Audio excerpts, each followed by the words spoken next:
Is your life too exciting?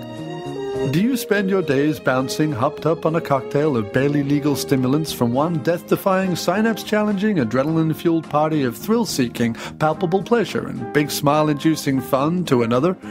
Ever wake up in a tutu surrounded by cheerleaders, military personnel, sitcom stars of the 1980s, and the odd dwarf dressed up as a naughty parrot on the deck of an aircraft carrier refitted as a sex dungeon, sailing around the Cape of Good Hope to the strains of an all-star band featuring Dolly Parton, Sting, and T'Pow, and think, I can't take this anymore? Well, that's where we come in. We here at the Blucas Resort promise the least challenging, least exciting weekend away possible. No bright colors here, the entirety of this minimal concrete square-designed hotel surrounded by never-too-pleasant 10-acre flat treeless shrub brush with a promise of absolutely no view has been painted an utterly normal shade of beige.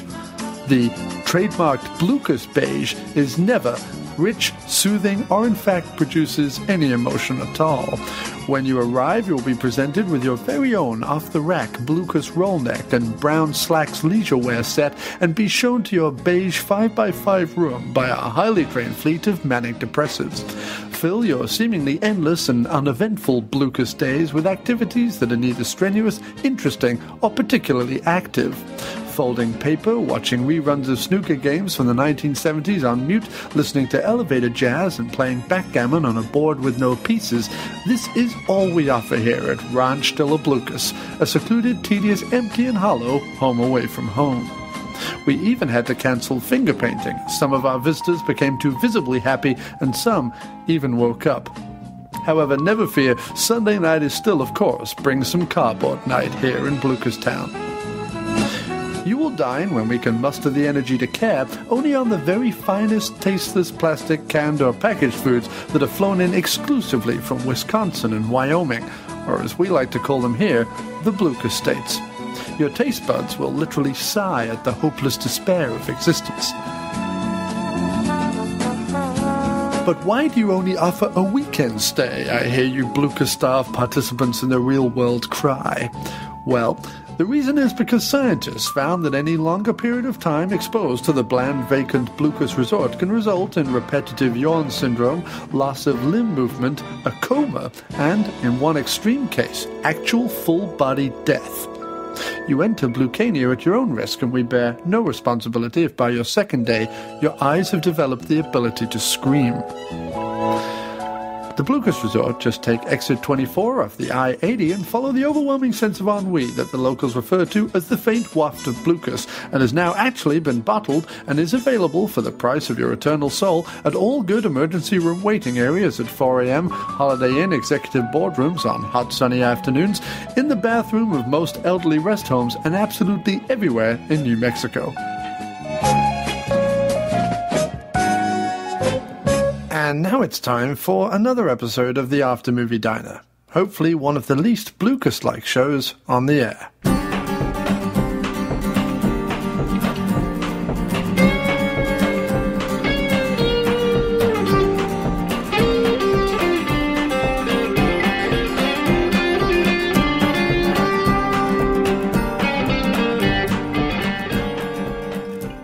Yo, this is Fred, the Hammer Williamson, and you're listening to the After Movie Diner. You know what I'm saying?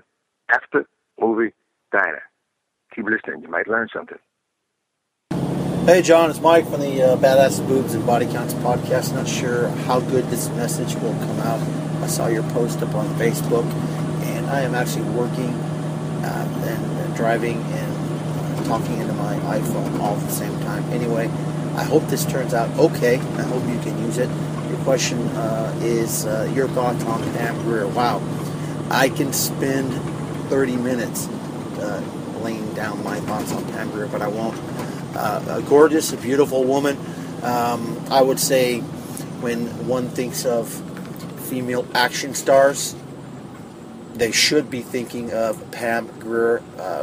First and foremost, she laid the groundwork for the female action star early in the 70s and carried it through to the 80s and parts of the 90s.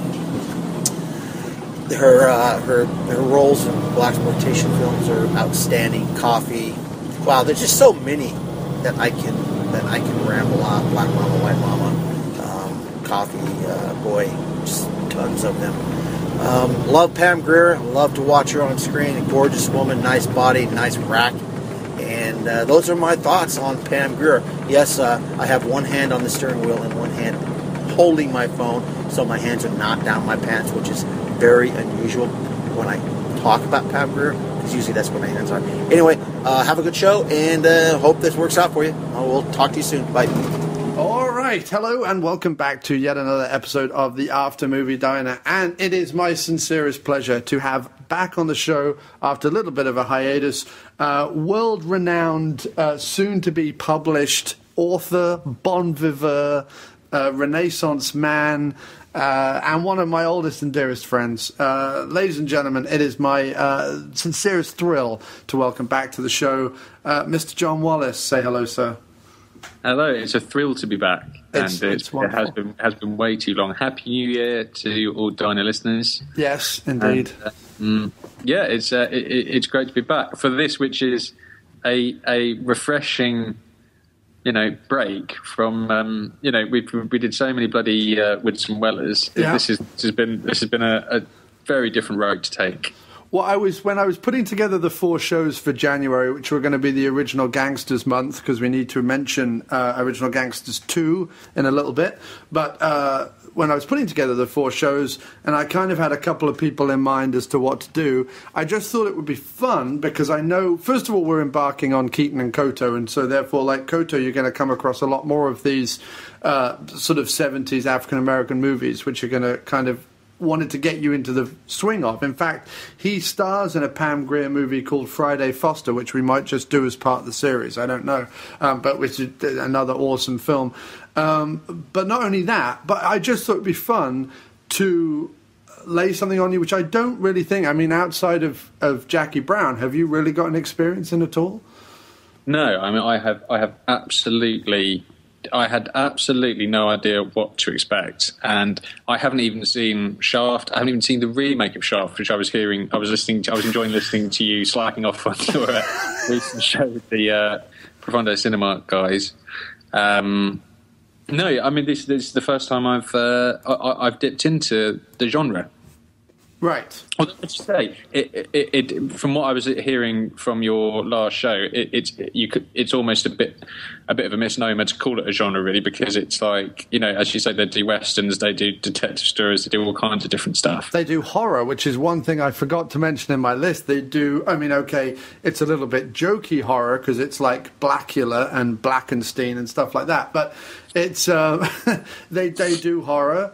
Pam Grier is in Scream, Blackula Scream, which is the sequel to Blackula.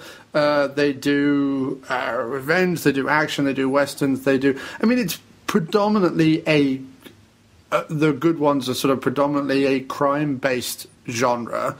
Yeah. And there are... Can you clear something up for me? Because Sure. and if you've covered this already, then apologies. But so this is very much a product of the 70s. Is that right to say? I mean, it begins in the 70s or late 60s. Is that right? Yeah, I mean, it really is. We was talking on the... How is it suddenly that there's money to make these films? Where does this come from? I forget. I think what it was the release of Sweet Sweetback's Badass Song is considered the first one. And although there are leading African-American actors, most prominently Sidney Poitier beforehand, Harry Belafonte in a couple of movies, and also, of course, you have, which we mentioned on last week's show, Night of the Living Dead has obviously a leading African-American actor. It was all just sort of, first of all, it was all just building to that. Secondly, you have a period in time where, because the civil rights movement has both happened and is still happening, culture is being developed for that new burgeoning market. You know what I mean? Just in the same way that the hippie movement or the sexual liberation movement or the whatever it is, those movements had their movies.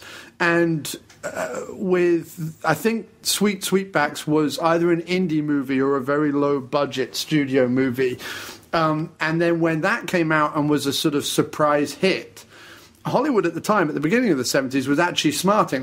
There wasn't a lot of money in Hollywood, and actually some of the studios were close to being bankrupt.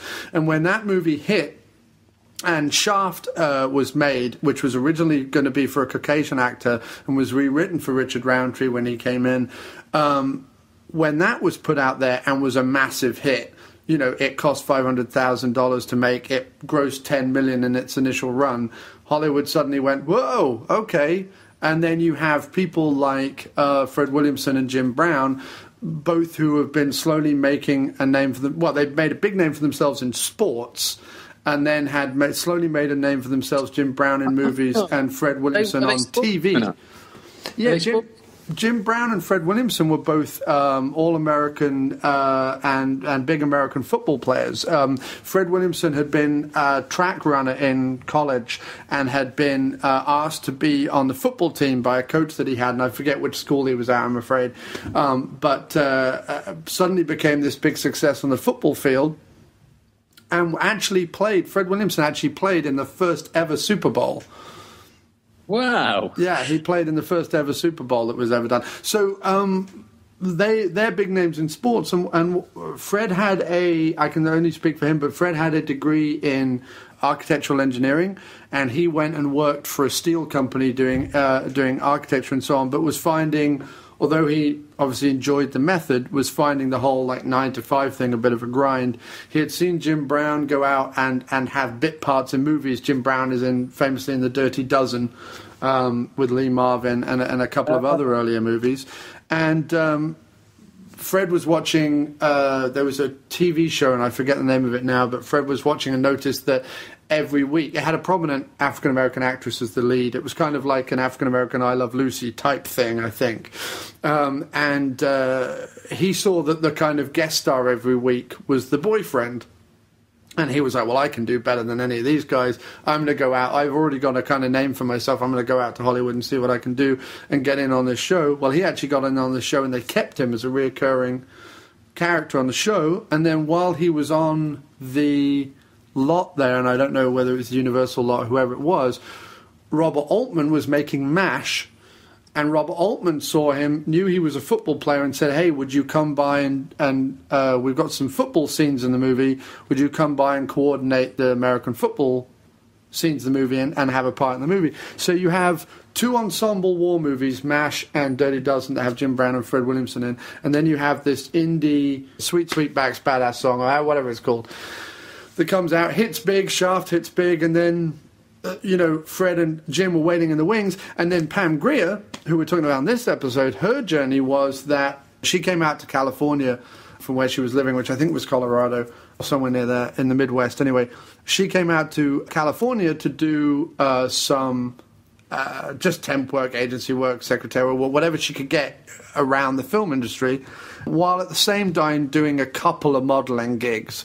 And then when he was doing his rash of women in prison in the Philippine movies, Roger Corman, who I think she was working on his, or for his company, or for a company near his company or something like that, a subsidiary company, Roger Corman saw her and said, hey, would you be interested in going to the Philippines and being in these exploitation movies?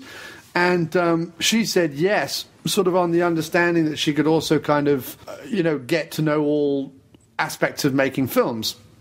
Yeah. And so Corman, who was like that anyway, like if you made the tea really well, you could get on to editing a picture, or you could get on to writing a picture, you could get on directing or being an assistant or whatever it was. So she was this actress who did like 3 or 4 Big Dollhouse, Big Birdcage, Black Mama, White Mama. There's one other one that she did for Corman, which name escapes me right now. It's interesting though, isn't it? Because I mean, in Britain you tend to sort of, you look at sort of the civil rights situation in the States, in the 60s, in the 70s, and you sort of think like, oh, what terrible troubles they have, kind of a thing. As a British person. But the sort of reaction to that is this sort of explosion of, there are, a specifically black culture set of films get made. Whereas when you look at, for instance, British cinema of say 1975, I mean, I've brought up a list here. You know, it's Carry On Behind. It's I thought you'd mention a Carry On movie. Probably one of the behind. It's Hammer Horrors. It's Monty Python and the Holy Grail, The Man Who Would Be King. I mean, the couple of a few great movies, Rocky Horror Picture Show, but nothing. It's a slightly unfair in comparison to make in many ways because the British film industry was based on this sort of wheezing, asthmatic, half-dead critic. We've never had the thing about the British film industry is that we've never really had phases in terms of culture. Like we've never had a phase of kung fu movies or a phase of African American movies or a phase of whatever. We tend to do rom-coms, costume dramas and crime movies. That tends to be sort of what we do. There was the Hammer. Right.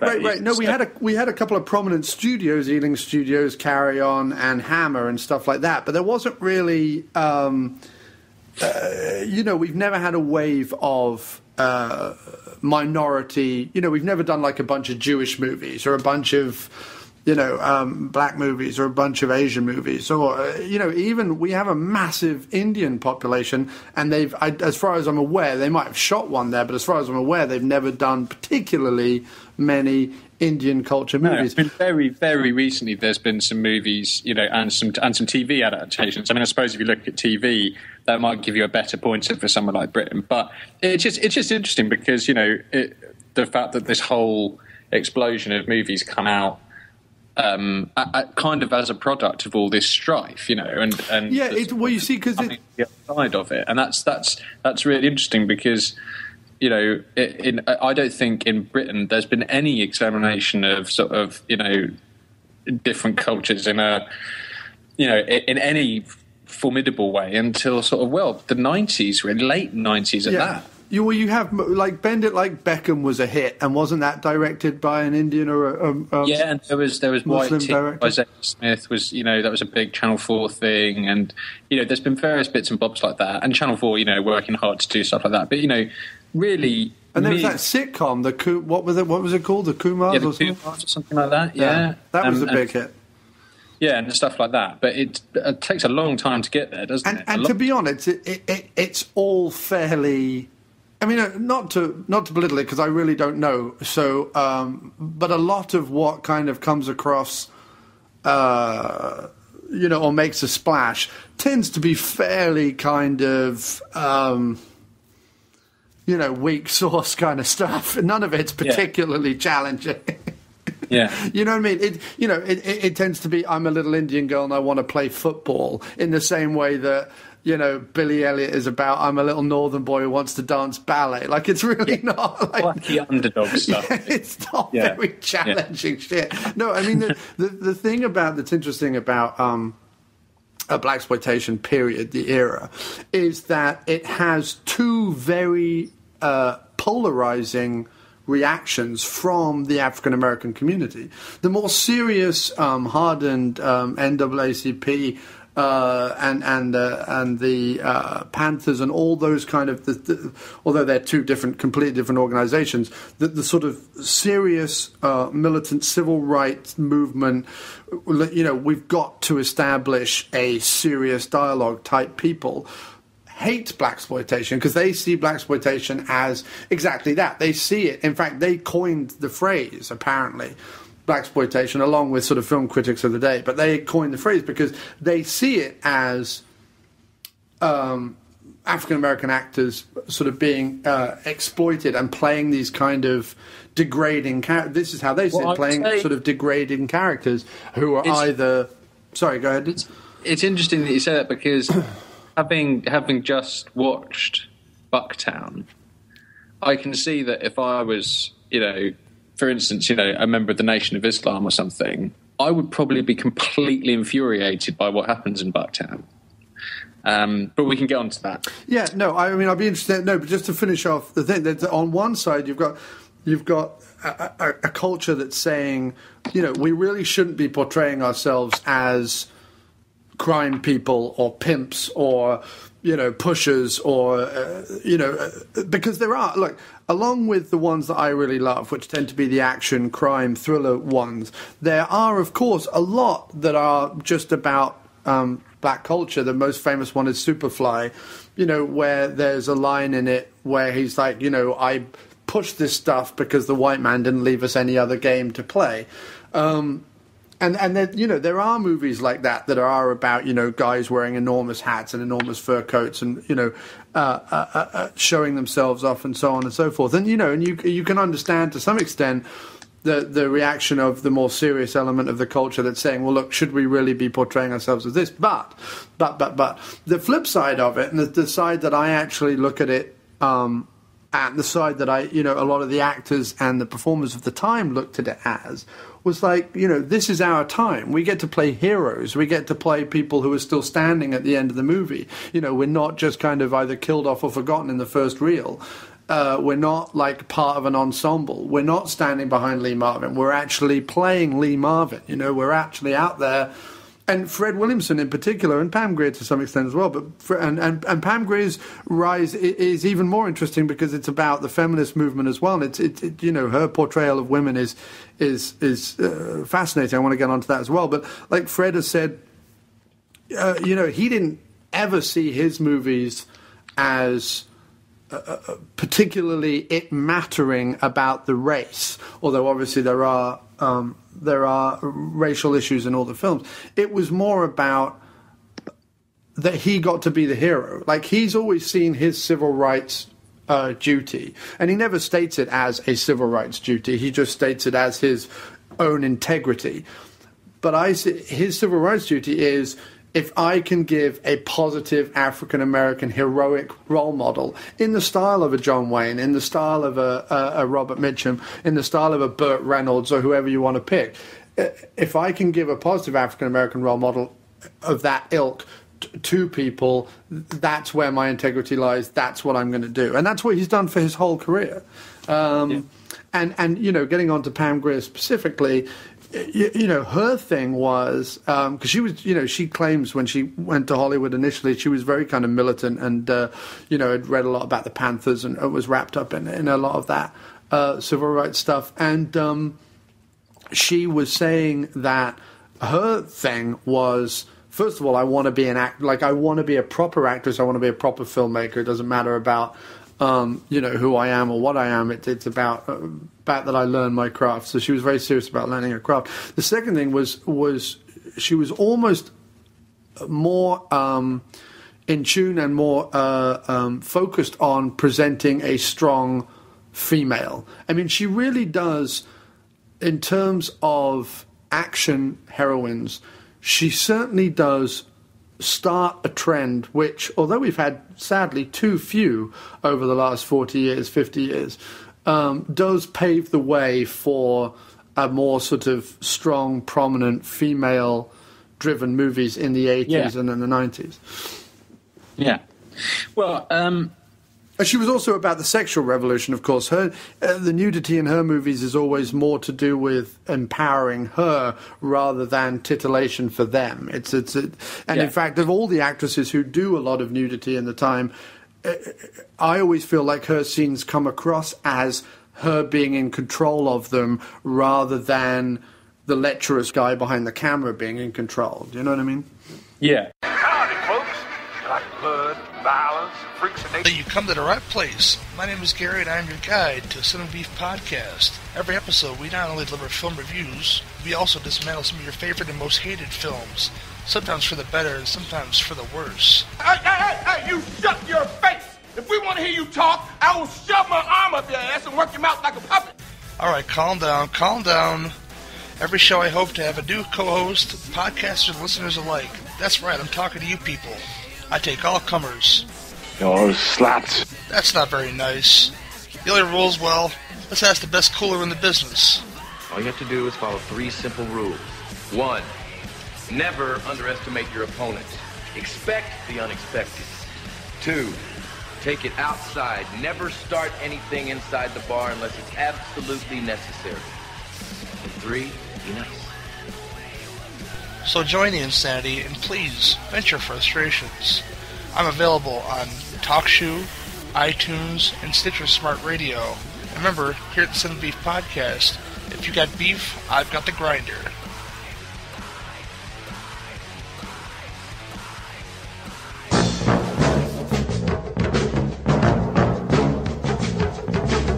They're 12 miles of bad road, and now they have a microphone and their own show. It's the Daily Grindhouse Podcast, the official podcast of DailyGrindhouse.com. Starring Gene. You tell that bitch who sent you here how sorry I am I can no longer be her friend. And the man called Perry. I'm the one that killed Monday and whooped Tuesday and put Wednesday in the hospital. Called up Thursday to tell Friday not to bury Saturday on Sunday. Reviewing the hits and the hidden from the world of exploitation, cinema, and beyond. Featuring exclusive cast and crew interviews. Past guests include John Carpenter, Robert Forster, Brian Trenchard Smith, but still no Steve Gutenberg. We'll get him someday. We promise. We promise. The Daily Grindhouse Podcast, available on iTunes, Stitcher Smart Radio, Podomatic, and of course at dailygrindhouse.com/podcasts. The Daily Grindhouse Podcast. Tough films for the rough crowd. Got the goddamn message? Let's go to work. You know, just to get onto the movies, I have to say, in terms of Which one should we do first? Let's do Sheba Baby first, because that's the first one I saw. Okay, Sheba Baby. And it's the most just flat out funny for me. Right. Sheba Baby. Sheba Baby. Sheba Baby. Pam Grier, that foxy brown coffee gal, is Sheba Baby. I'm gonna take a shower. Meet the queen of the private eyes, pulling the teeth of a blood-sucking loan shark by land, sea, and air.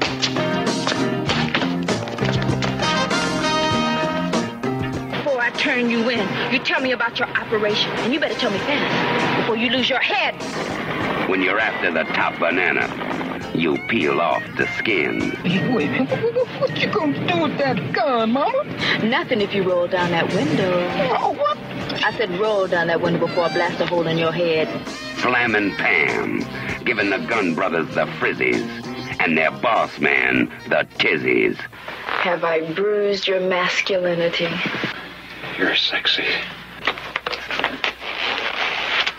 How to take you? Try me.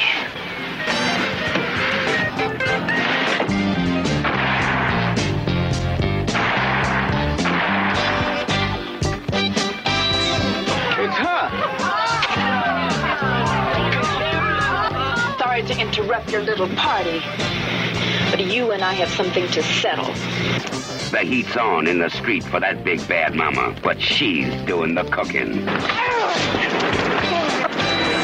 And any cat in her way is gonna get fried.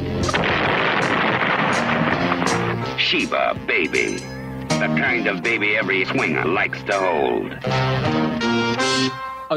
Coming to these aspects, so we just talked about all the sort of background in terms of, the civil rights aspects and that sort of thing. But I suppose what's good about it is that coming to it as a couple of sort of faintly clueless English blokes is that we can just sort of take them. It's a lot easier for us to just take them as films. Right, exactly. Films, and they are.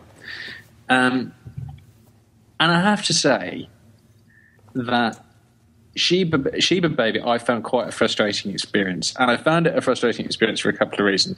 First of all, I'm not sure who directed Sheba Baby, but the direction was abysmally bad. William Girdler? Right.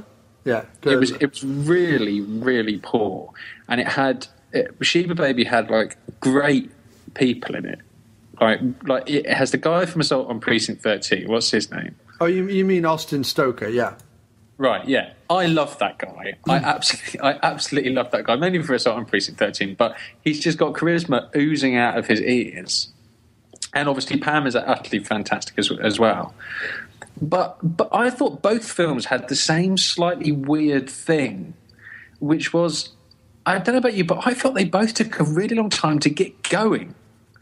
And I thought that was really odd because I can honestly say I sat down here. I had Friday night to myself, and I thought, brilliant. I'll sit down and I'll watch Sheba Baby, make a few notes, brilliant. And I sat down to watch it. I was like, my God, I'm finding this so hard to care, let alone to follow. Right. Because it's so all over the place, and I don't really get where this is going. And that went on for quite a long time. Basically, the setup to Sheba Baby is Pam Grier has a dad who owns a loan business, yeah? Yeah, and in small town, wherever it is. Right. And the loan business gets Louisville, Kentucky is where his business is, right? Right. And the business is being sort of leaned on by some local hoodlums of... It's an 18 plot, let's be fair. It's an 18 plot. That's exactly right. It's a complete 18 plot. Only this is a plot where the 18 aren't needed because Pam Grier, the sort of at first weeping female part, is going to sort it all out herself. Which I was very impressed by, and again, it's a very strong woman role, or at least it should be. It's hard to find it a very strong female role when there was so much buggering about for like the first half an hour. There was loads of like buggering about and terrible dialogue. Which looked, the reason why I talk about the direction is that it seems so under rehearsed, the whole thing. I mean, half of the first half of that film seemed like. It was literally like filmed rehearsal. Do you know what I mean? I mean, I do. I kind of wish, one of the reasons I picked this movie is because it's not one that is done very often, and also I've covered Coffee and Friday Foster and to some extent Foxy Brown on some other shows, although not on this one. But Coffee is the one. Coffee is my favorite of all her films, And so I come to Sheba Baby a little differently because I've seen some of these other things. I will agree with you that compared to Friday Foster and Coffee, which are by far, if you're talking solo Pam 70s stuff, are by far her best in terms of like chick with a shotgun movies. This one is the weakest, and it's even weaker than Foxy Brown, which although is good, is doesn't deserve the name recognition that it gets from Jackie Brown, basically, because Coffee is a better movie. But it's a strange experience though, because I'm not saying the whole thing was bad, because I stopped it halfway through. Because I was like, actually, it's quite late, and I'm finding it really quite hard to stick with this. So I went to bed, and then I put it on the next morning, when I was a bit more awake and perky. And then about halfway through the movie, it started to pick up and finally start to actually go in a direction. Now, it was finding it hard. It's amazing to find a film that found it so hard to stick to the point. Like that was one of the most amazing things about it. And the editing's so bad as well. Like it keeps on like swinging out to these bizarre scenes where things happen and you go, huh? What was that about? Right. And it has one of the most hilariously uninteresting chase scenes I've ever seen in cinema. But anyway, sorry, we didn't finish talking about the plot. So her father runs his loan business. The loan business is getting leaned on. Her father gets shot dead. Is that right? He doesn't get shot dead till later. She doesn't get shot dead till she actually comes back to town. Oh right, okay. The whole thing's in trouble. Yeah, she comes back to. He gets beaten up. He gets beaten up, and then she's called back. He gets beaten to a pulp. The place is getting leaned on. She comes back to see him, and Sheba decides to take it, sort this thing out herself, because she used to be a cop in this town. No, she used to be a cop in the town, but she's now a private eye in Chicago. Yeah. But she's still known around town, and everyone knows Sheba. And there is this kind of funny, The Simpsons have this brilliant detective series called McGonagall, where everyone can't stop saying McGonagall every other second, and it's the same with this film. So everyone's always saying Sheba this, Sheba that, but they cannot stop. So they can't say Sheba enough. But yeah, that's that chase scene in the fairground. 1 minute, there was 3 goons chasing her. No, there were 3 goons in a car chasing her. Then at one point it seemed like she was chasing the goons on foot while they were in the car. And then they were all chasing her through this fairground. There was a bit with the guy in the cigar rolling around in that when he trips up in that right. Yeah. In the tumbler. Just watching it going, I don't get this. Like, where is the suspense? This is remarkably drained of suspense. But from that point on, it started to pick up. Basically, well, she puts his head on the rails, and as soon as it became it. Both films have slightly the same thing for me, actually, which is people appeared halfway through where I went, why wasn't this character in it from much, much earlier? Basically, in Sheba Baby... Are you talking about the guy who shows up at the car wash or whatever, that guy? Oh, well, okay, two people. The ludicrous... what is he? He's like a bookie or something. Oh yeah, the guy who shows up who she later beats up in the car wash. Yeah, that guy. Yeah, he's incredible. Yeah. So this ridiculous bookie character who is just the most outrageous performance suddenly bursts into this film and livens it all up, because the performances are very, very bad for the first half of the film. Everyone apart from Grier, and even Grier to a certain extent, like I say, they just seem very, very under-rehearsed. But that bloke comes in, and he's just tossing a ludicrous grenade into the middle of the film. But to be honest, the one who I was like, oh, here we go, now I've got a film, was the shark. Right. His performance is one of the weirdest and yet most magnetic things I've ever seen. He grins. The villain, right? The villain, the sleazy villain. The guy who looks like he's just walked in from a cigarette commercial. Yeah, exactly like that. Yeah, and he grins his entire way through the entire thing. And his character is a complete idiot. I mean, he makes the Bond look like Einstein. He really does. The decisions he makes throughout that film. And from that point on, it became much more what I expected it to be. Because it's funny, when I come to something with exploitation on the end of it, no matter what it is, I tend to think of it as being, if nothing else, like entertaining. Never mind about the morality of it or anything else, or how well it's shot or anything like that. There'll at least be stuff going on. But for the first half of that film, there was nothing going on for the first half of Sheba Baby. I mean, it was remarkable how little there was going on. You occasionally cut to the sort of lower down boss, who there's this slightly hilarious thing going on where he was only ever in one room, surrounded by some of the most D-list floozies I've ever seen. Scooped into one movie. Right. And there was again a poor chase scene and everything. But there weren't any gunfights. There wasn't any snappy dialogue. There weren't any explosions. There weren't any, for a really long. Yeah, until the end. Yeah. Yeah, and then from about halfway through, then it started to pick up and become a lot more entertaining, and that was kind of. This is totally coming to it from having no experience of the genre at all. So. I probably sound like an arse talking like this about it, but... No, I mean, I would echo a lot of what you were saying, and I would say certainly of Pam Grier movies, I've seen, 95% of them. I've seen even I'm of the obscure ones and so on. So, no, I would echo a lot of what you were saying, maybe not as critically as you're saying it, because I'm used to a certain... lackadaisical approach sometimes in these movies, which this one certainly has. I think also there is a feeling of, these are both 1975, so the whole era is more or less coming to an end. Pam does a few more throughout the rest of the 70s, and there are still some later 70s ones which should be seen. But in terms of that key era, it's sort of 75, 76 it starts to wane. I see. So this is the end of the period. Yeah, and one thing you should also be aware of is that both of these movies is 1975. So she's making. I mean, let me look at her filmography directly. A lot of people like her, Gloria Hendry is another one, another actress from this era, are making 2, sometimes 3, sometimes in some cases 4 pictures a year. I mean, she does.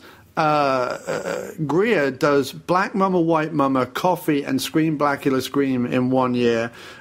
She does in 73. She then does Sheba Baby, Bucktown, Friday Foster, all in 1 year as well.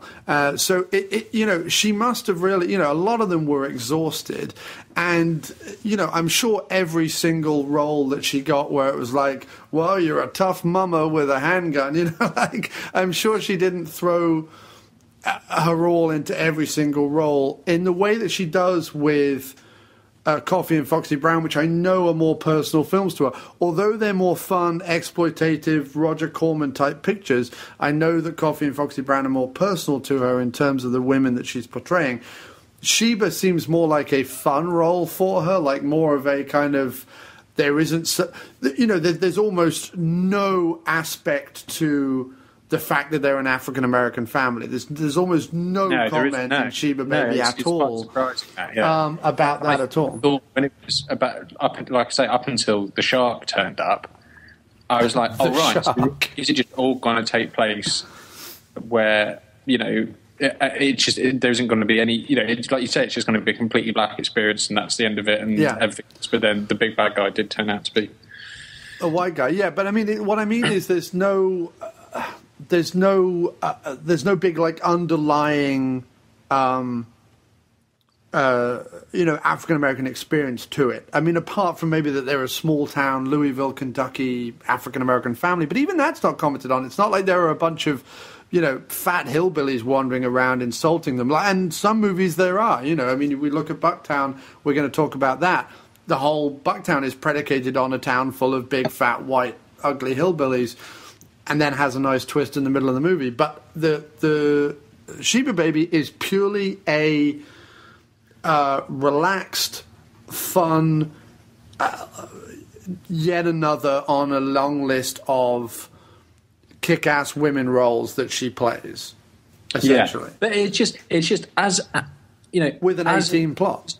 Yeah, it's a very 18 plot, and I've got no problem with that. But that's the thing about it, I suppose, that bugged me, is that I just felt like an A-team director, even an A-team director, just could have made it snap along a lot better. Right. The other thing was, I mean, I suppose it's part and parcel of the experience as well, but the relentless music the whole way through that, and it was only appropriate, that music, in like one scene, and in every other scene there was the same bloody tune playing over everything.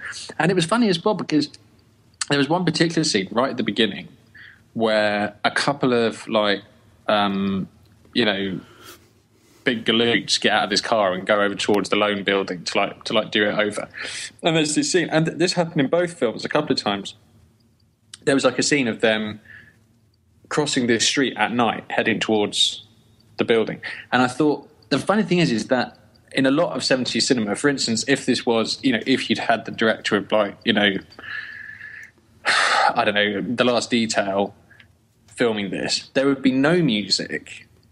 It would be, all you'd hear is street noise, and you would be soaked in atmosphere just having a shot of street noise, these guys crossing, and they were like really slowly crossing the street, walking towards this thing. And I was like, the real shame about this is that if they just got rid of the music over that section, it would be really tense. It would be like, you'd be really with it, whereas the music just it really like threw me out. And I know this is me looking at it from like 40 years later, and I know that's probably not a valid thing because at the time maybe that would be a lot more acceptable, but the music did kind of drive me crazy.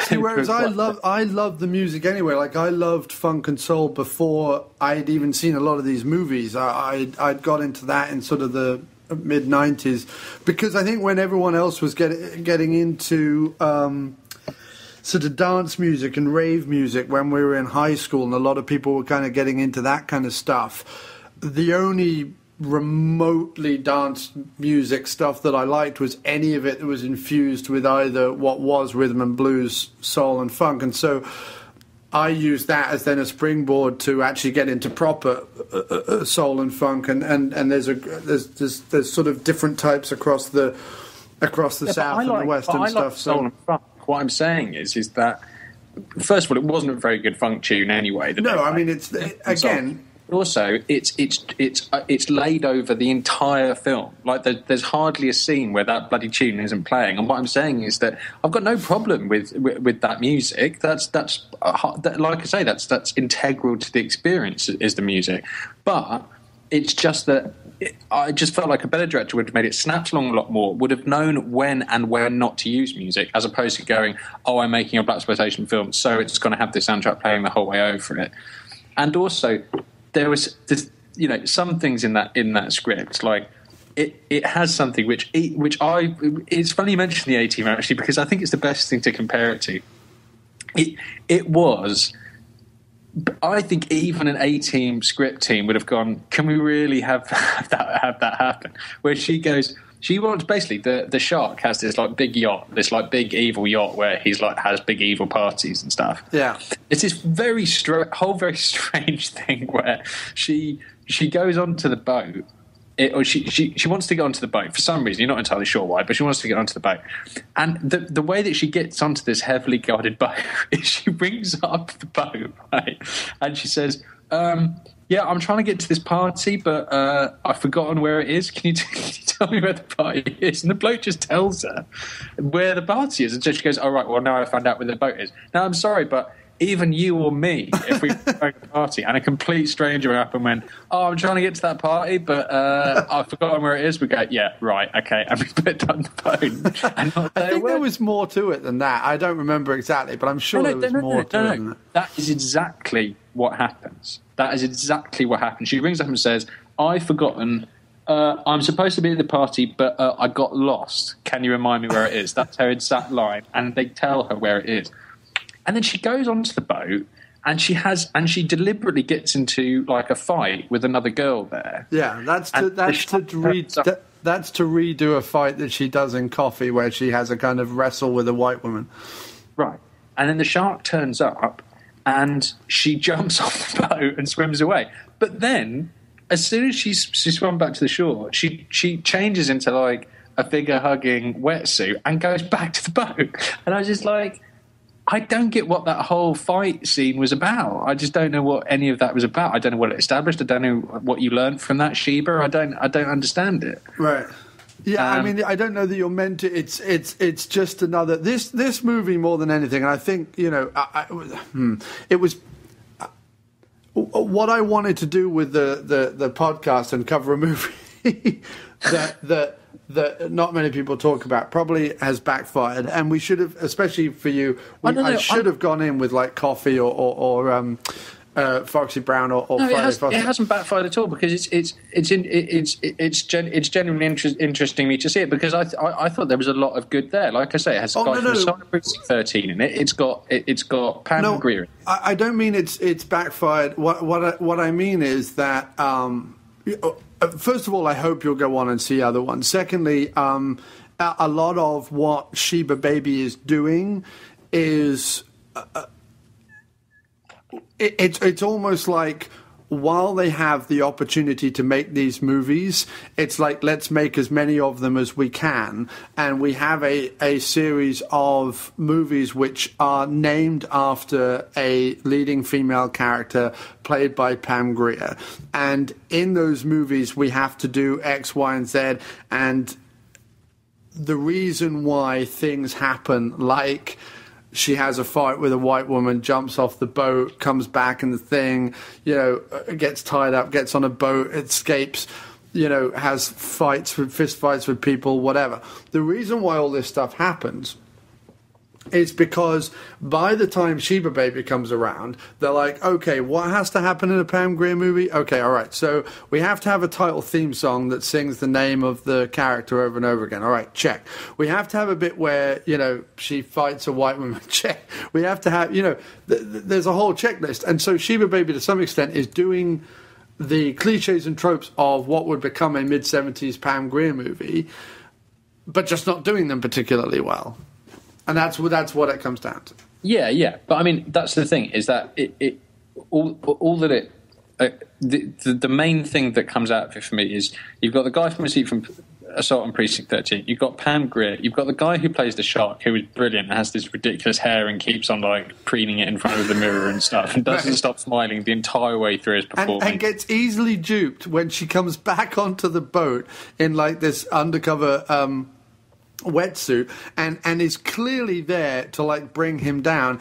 He gets like sidetracked because she unzips it to reveal herself in like a revealing bra, and he's sort of like, well, actually, maybe she does want to spend some time with me sexually. Like all of a sudden he's completely... Roger Moore could have played that role quite well. Right. And I'm just, look, any one of us confronted with Pam Grier would have been a difficult thing to have gone, well, no, actually, we should lock her up or beat her up or throw her off the boat, whatever.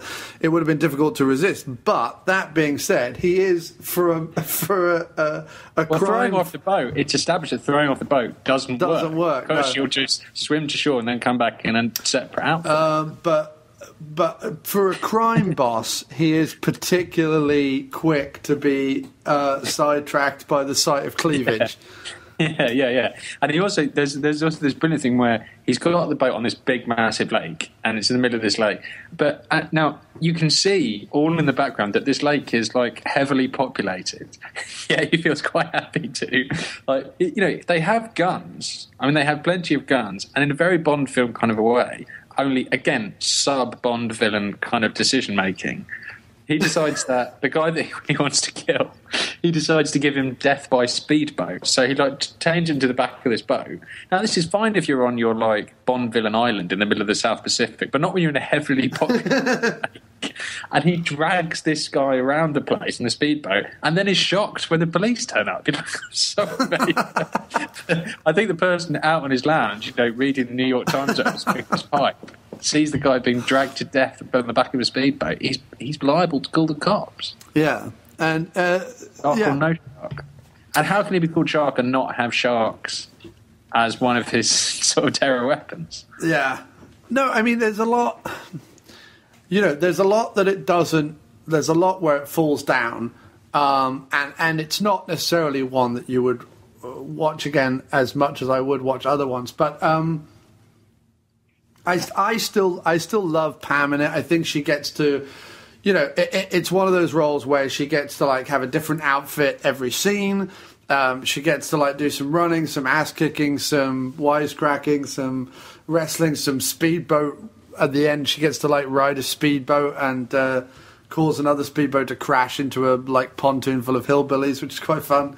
Well, at that point, I was like, it's not going to surprise me if J.W. Pepper turns up here. From Live and Let Die, right? It all went so Live and Let Die with that weird 70s trope of you can't have a collision, like a vehicular collision, without two bums being interrupted in their drinking or stoning. Yes, I said vehicular collision. Hobus interruptus has to happen every time. That's brilliant. He said that. That's great. I just made that up. That's brilliant. Hopus interruptus. That's a definite new film term. That's awesome. Because isn't it true? It's in all these 70s movies. Yeah. It's also in romps as well. In romps, if there's a chase or something, someone will, a couple will be having sex. And as a speedboat goes past and pulls the tent with it or something, they'll be revealed having sex. That always happens. Or a guy in a outdoor bathroom will be revealed to be taking a shit or having a shower or something as his bathroom is demolished. You know what I mean? There's those kind of scenes. It's all that, which is kind of glorious in its own way. It's kind of silly. What's great, and I would urge you to at least watch. I'd urge you to listen to the shows that we've done this month and at least watch the ones that we recommend, because there are some fantastic occasions of if a vehicle even comes in briefest contact with another vehicle, one of them will explode. Fact. It doesn't matter. It doesn't matter if that technically wouldn't happen. Vehicles in the 70s clearly were a explosion hazard because...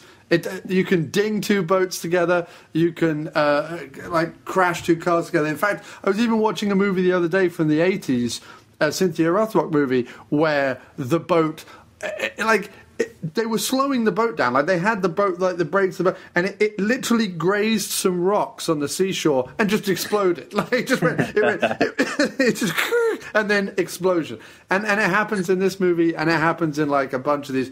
And I couldn't get more excited about just exploding things. In fact, we were saying earlier in one of the episodes, in 3 the Hard Way, a car comes off the top of a multi-story garage, right? car parking structure. It smashes through the concrete barrier and falls down. And as it's falling down it hasn't even hit anything yet. It explodes in midair as it's coming down, almost as if the car's like, "I'm in peril. I better explode." It's genius. You've got to watch it. It's excellent. Yeah, but I guess that's what that's how to sum it up. Is that I think what I'm saying shows that there was a lot to enjoy there, and I'm not having a pop at it or anything. I'm just saying that I'm quite the opposite, really, which is it just bothered me a little bit that they couldn't have just been a bit tighter about it, rehearsed it a bit more, because Pam Grier is a superb actress. We know that, and from a number of roles, and I just felt like, and I also felt like there weren't enough good lines. There were now Bucktown that has some seriously good lines in it. I'm not talking about bloody seminal cinema lines here. I'm just talking about nice, snappy lines. There just weren't enough of them. Yeah. The script was poor in that way. Like even if it's going to be poor in terms of getting on the boat, getting off the boat, chases where you don't know what the hell's going on, that's not going to bother me so much as long as it just occasionally zings me. And I just felt like it didn't quite zing me enough. No, I get that. I get that, and I appreciate that. And I don't think, I was watching and I was like, this is just because this was my first time watching this one. This was one that I missed at the Pam Grier retrospective I went to in New York because they had scheduled it all weirdly, and therefore it was doubled up with something else, I think. But yeah, the best thing to say is if you've. I ultimately would say this about Sheba Baby: if you've watched a bunch of the others, and the most famous ones are the ones I can suggest the most if you want Pam leading the way as a kick-ass heroine. You've got Coffee, Foxy Brown, Friday Foster.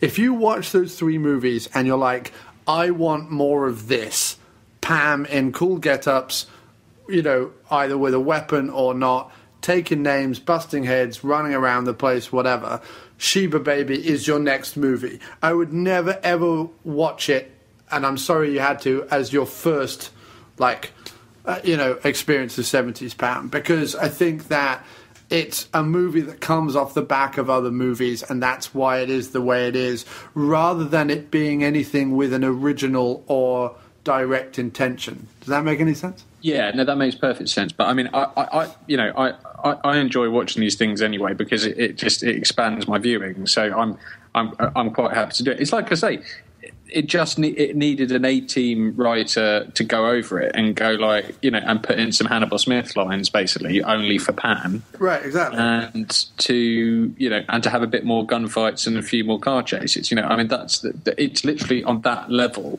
that for me it was failing. Yeah, no, I agree. So, yeah, before we go on to Bucktown, let's do some of these questions, because we did get some questions through. Okay, cool. From various different people. Okay, so on my main John Cross Facebook, Mark Burns says, what's your favourite Pam Grier role, and have you washed your beard yet? What a magnificent woman. I watched Coffee for the first time this week and really enjoyed it. Thank you for the recommendation. Favourite Pam Grier role? I mean, for me, it's Coffee, I think. For me, it always begins and ends with Coffee. I love Friday Foster probably the same amount, and I love her pairing with Yaphet Kotto, but probably Coffee, I think. Paul Croson, Doc, says, why did Hollywood seem to lose faith with Pam Grier even after Jackie Brown? Not only is she a kick-ass actress taking down names, but dramatically she is also fantastic. What gives? Yeah, I was trying to sort of work this out because there wasn't the explosion of... you look at what happened when Grindhouse came out, the Tarantino Rodriguez movie came out. It was a huge flop, and yet it still echoes today... that movie, like all the, not so much necessarily in the cinema, but although obviously with Machete Kills and things like that, yes. But on video and on DVD, the huge releases of either old B movies or now new filmmakers making grindhouse-style movies is amazing. Like, it had a huge eruption, and yet the same can't really be said for Jackie Brown. There was a little bit of renewed interest, I guess, but not much. Do you remember much about that era, dude? And whether there was much of it? I hate to say it, but I think it's because she's a middle-aged lady. I think it's really, really hard for any woman in Hollywood to get good parts. Once you go past the sort of 40 mark, I think it becomes really, really hard. And I think your choices become, in Hollywood anyway, become extremely limited. I mean, I have to confess, I don't really know what happened afterwards, but she certainly didn't get embraced by Hollywood. And I would say that the reason is because the kind of stuff that is available in Hollywood to women of that age tends to be sort of dross, like sort of The First Wives Club and, rom-coms in sort of,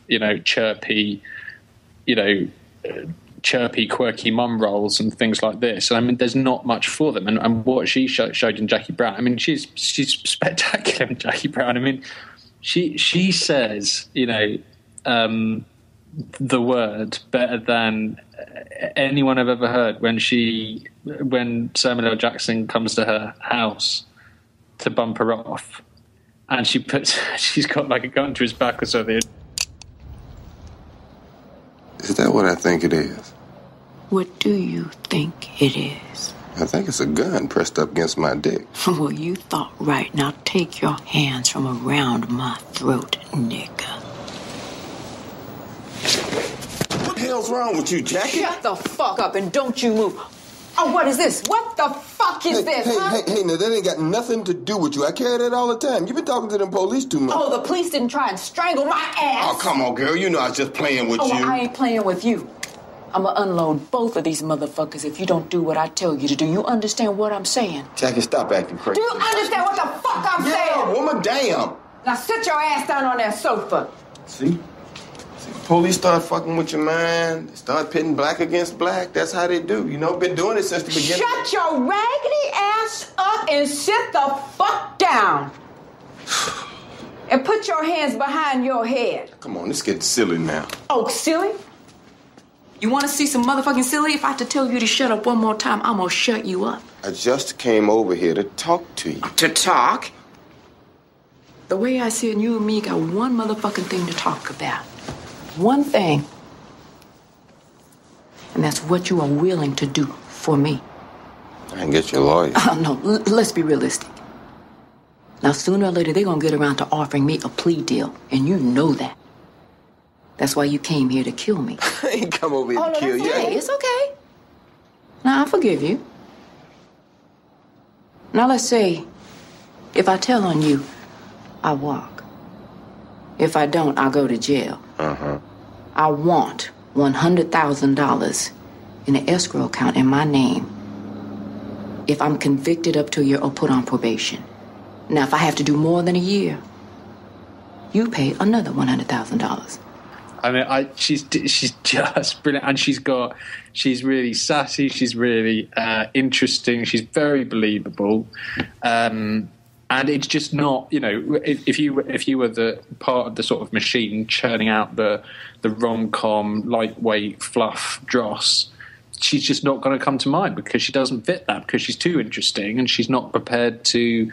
Well, I mean, maybe she would be prepared, but she doesn't fit the sort of drossy rom-com.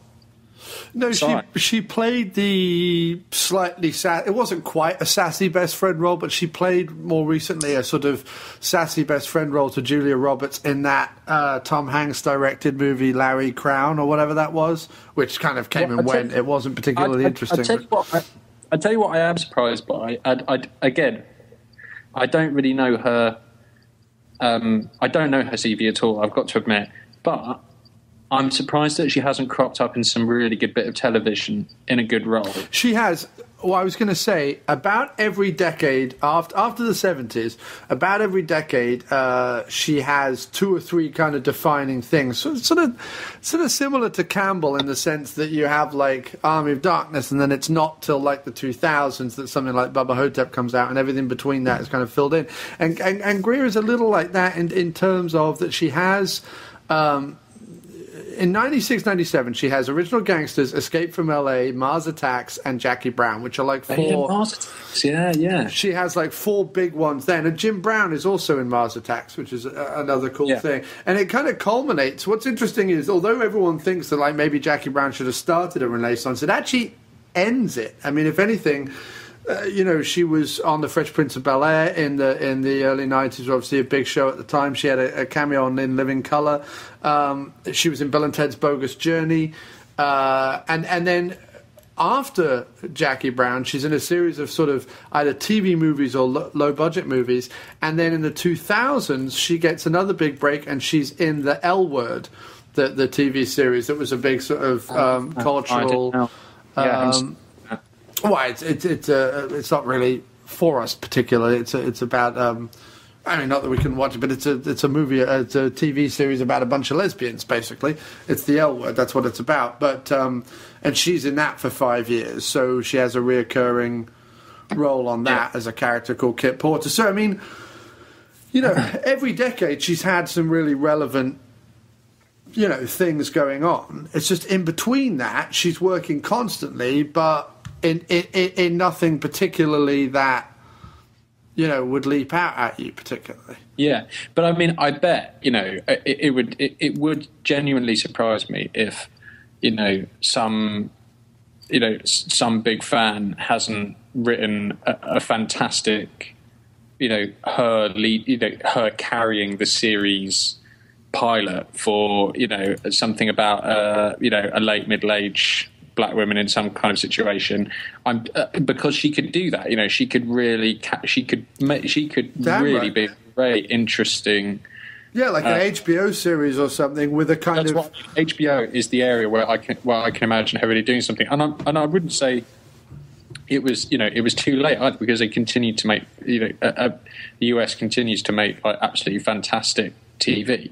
Right. So and she's got far more chance there, doesn't she? Then I'm sure she'll get the occasional thing will crop up. But like I say, I don't think anyone lost faith with her. I think really she was Tarantino. Whatever you say about him, gave her the most fantastic role, and we should all be thankful for that. And because it's hard enough for middle-aged and Elmore Leonard.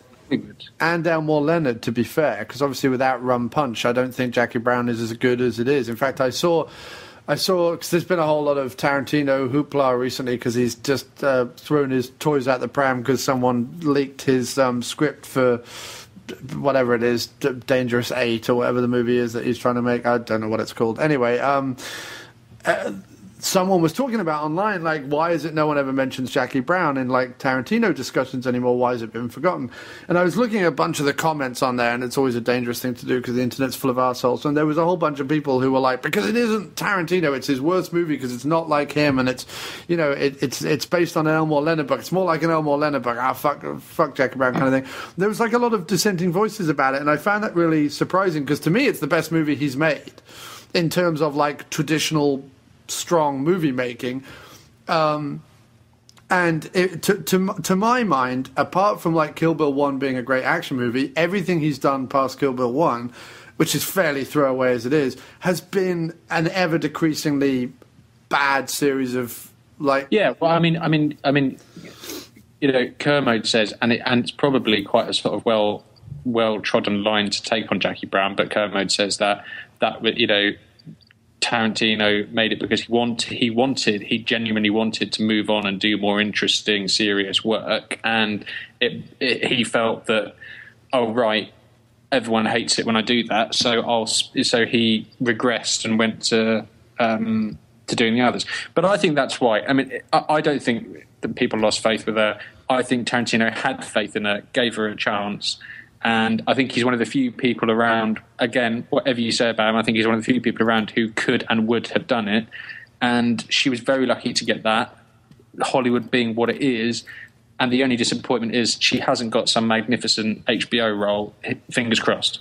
No, I agree. And I think her magnificent TV role was possibly The L Word. I haven't seen an episode, so I can't tell you. But that was possibly... It's not Jackie Brown-like at all. It's more of a relationship drama. But if she had a role where she could do... just acting week in, week out, it's probably that. And I haven't gone back and watched it. Maybe I'll give it a spin. But Clint Worthington writes, if anyone gets the chance to check out her autobiography, Foxy, it's a great read. It gives a great insight into her childhood, the proximity she had to great stars like Richard Pryor and Freddie Prinze Sr., and it shows just how hard she had to work to not only make it in Hollywood, but to resist the drugs and party lifestyle that permeated the 70s. It's a compelling rags to riches story and worth a look. I do own that book, actually, and I had it signed by Pam herself. So I've actually read most of the beginning of it. It's a pretty good read. Anything about her is interesting, but it's a pretty well written thing. If you're a fan of biogs, I can certainly recommend it to people. Okay, Robert said, in the Expendables, have you heard about this? They're trying to put together a female Expendables. Excellent. Called the Expendables. Well, there's 2 or 3 rival Expendables projects, and for my mind, they're about 5 years too late. They should have done it when the first Expendables came out. They should have done a B-movie one with B-movie action stars. They should have done an all-female one with female. They should have just been 5 or 6 of them. As it is, they've waited till the third Expendables is coming out, and let's be fair, after the third one, I imagine, especially considering the way Stallone's solo action films have done in the box office, although I'm going to love Expendables 3, I think people are going to be done with it, and I don't think that they're necessarily going to be able to then wheel out a bunch of rip-offs of it. But anyway, Robert Long asks, in the Expendables, do you want Pam to be a good guy or a bad guy? Well, I personally want her to be a good guy. I personally want her to be the Stallone of the Expendables, so I want her to be the head of the team. Either her, I like to see her as the head of the team with Cynthia Rothrock as her sidekick. That's kind of what I see, like Stallone and Statham. What about you, dude? Would you like to see her play a bad guy? I'd be really happy with either. Yeah, I can see her doing both really, really well. The next question he asks is Pam a natural blonde? Which I don't understand where that question comes from.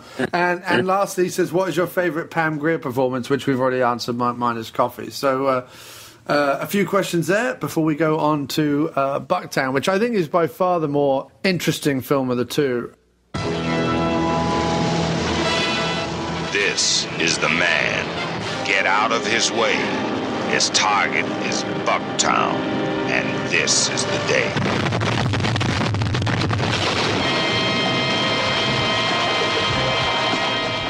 Bucktown, where the chicks are on the make. But first, I want to see the color of her green. And I'll show both of you a time you'll never forget. The cops are on the take. It's going to be 5 next week. You understand that, boy? And the welcoming committee is a sawed-off shotgun. Bucktown. Right on. Starring Fred Williamson, Pam Grier, Thalamus Rasulullah, and Tony King. They're the greatest black attack pack you'll ever see.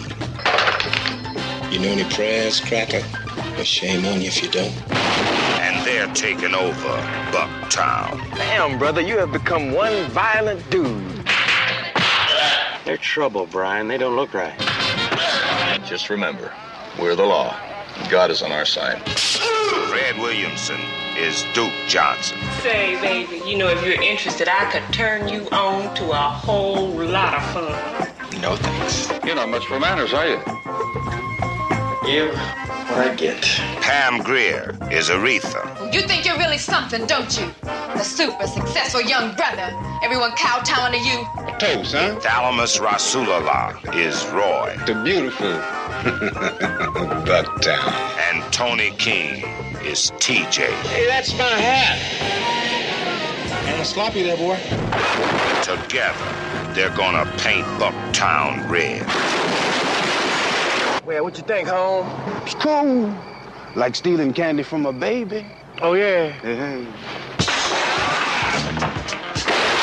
That's a good shot. Fred Williamson, Pam Grier, Thalamus Rasulullah, Tony King. They're dynamite in Bucktown. I like Bucktown because I think it leads you down a certain way to begin with, and then flips it on its head and becomes becomes even more interesting halfway through. Anyway, did you want to run down the plot of Bucktown, sir?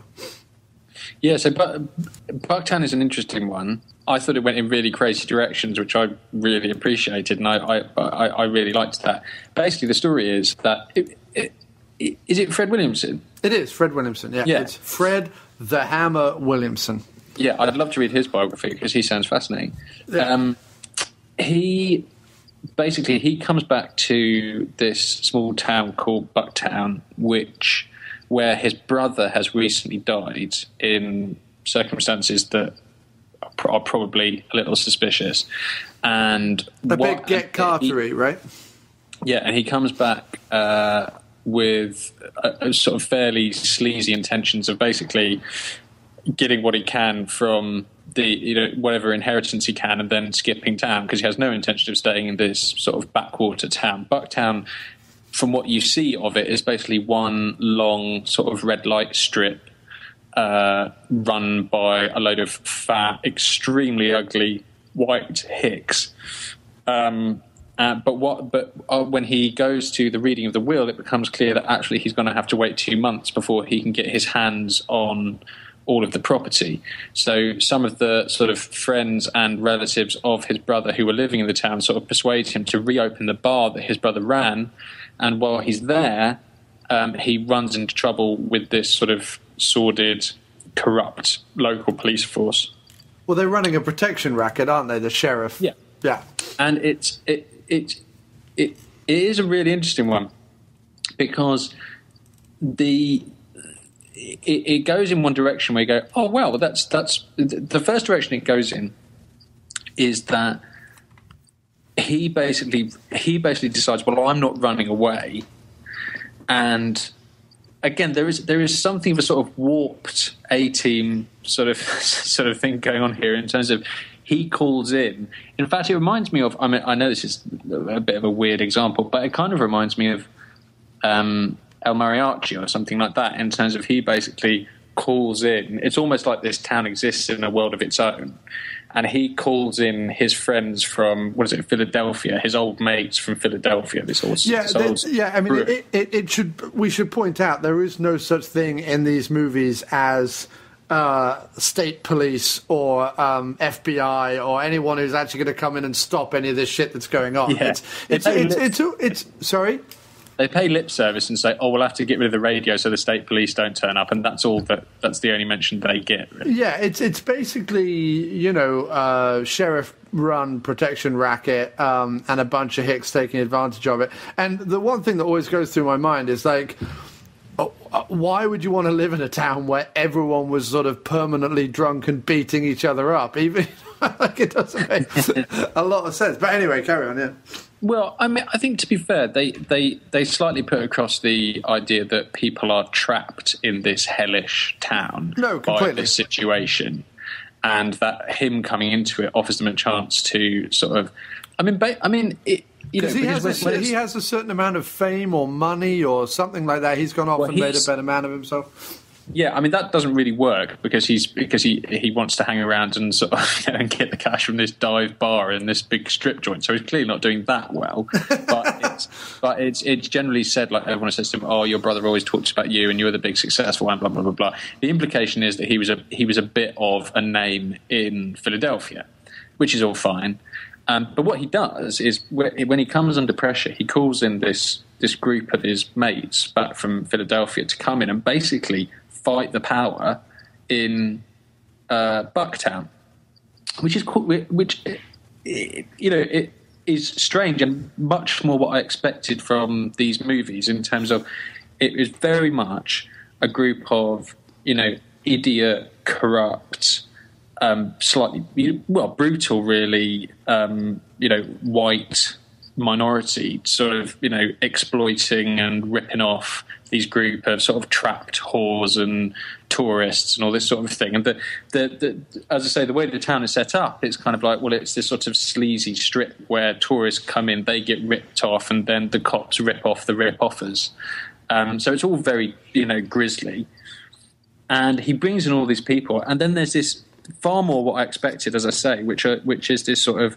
I mean, I mean, God knows what the censors would have made of it at the time. I mean, because you watch it and you go like, wow, like this it's quite full on. I mean, it's happening a while after the real peak of, as far as I know from American history, it happens a few years at least after the real peak of civil rights, strife as opposed to struggle, like the real bad shit. Yeah.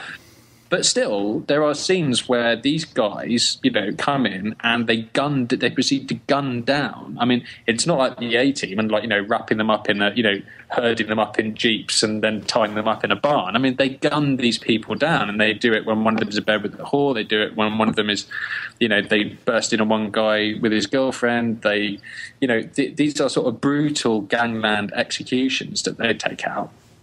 And you can imagine that this would be really, it's really provocative stuff, much more what I expected from it. Then it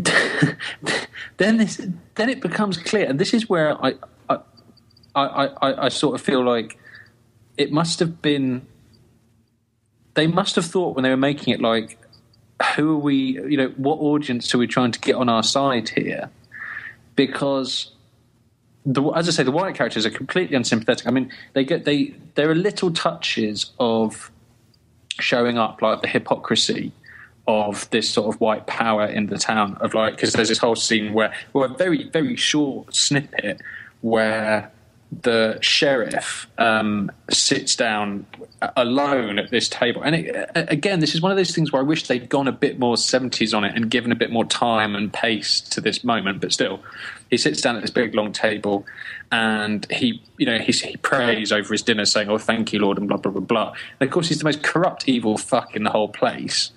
And, it's this quite simple but effective symbol of hypocrisy. It's because no, you're right. But it's also because at the beginning of the movie, although he is a bit of a hard-nosed Clint Eastwood grouchy type, there's also a slight hint that we're not, like, we know the deputies are all a bunch of, assholes who are taking money and abusing their power and all the rest of it. There's a slight feeling that maybe he might not be, and then is revealed to be later on. And I forget where the praying bit comes from, whether that's after the reveal or not. Because when you first meet him, he fleeces Fred for like $500. But after the $500, he's like, that's it. Now you can open your bar and blah, blah, blah, blah, blah. Like, it seems a bit more...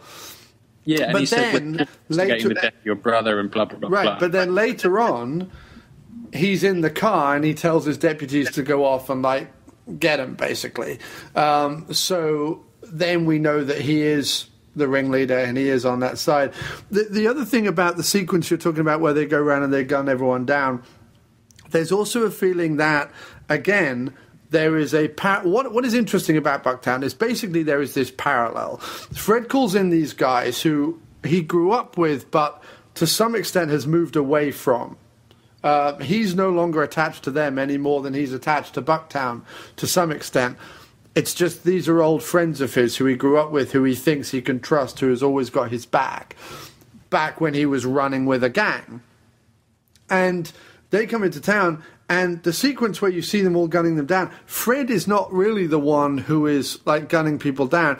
He is intimidating and he is part of the group, but it seems to be the younger, scrappier ones who are the ones who are just busting in doors and shooting people. And then, indeed, they're the ones who then become even more dangerous because they then take over the power of the town. The interesting twist is the first half of the movie seems to just be a generic Get Whitey movie, and then the second half of the movie says, but it's not about race, it's about people and about power and about, possibility and opportunity.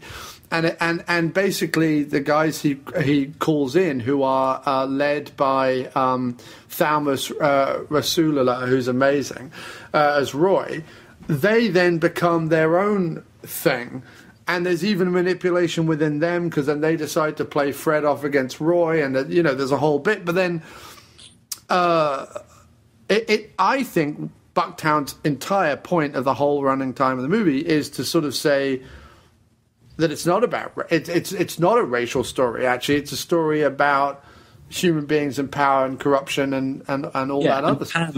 Pam has the line that sums up the whole movie, basically, because Pam's role is not much a role in this movie, but she does have the line that sums up the whole message, which is, it doesn't matter if you're black or white or red or green, you get access to easy money, and people go bad. That's basically her line, and that's the whole thing of the movie. She's the moral and conscious compass of the movie. She's never on the wrong side. Yeah, but it's funny because I think that's what's good about the film is that it's interesting that you say this comes at sort of the end of the the blaze of blaxploitation, because that makes more sense to me in that it's obviously gone, right, we'll take it in the direction you sort of expect it to go, and then we'll say, aha, but wait a minute, what about, let's try and think a bit more deeply about it. And that's great, and it is great, and I liked it. And what was best about it is that it was genuinely surprising. I sort of went, oh, right, okay. I mean, to start with, to be honest, I did kind of go,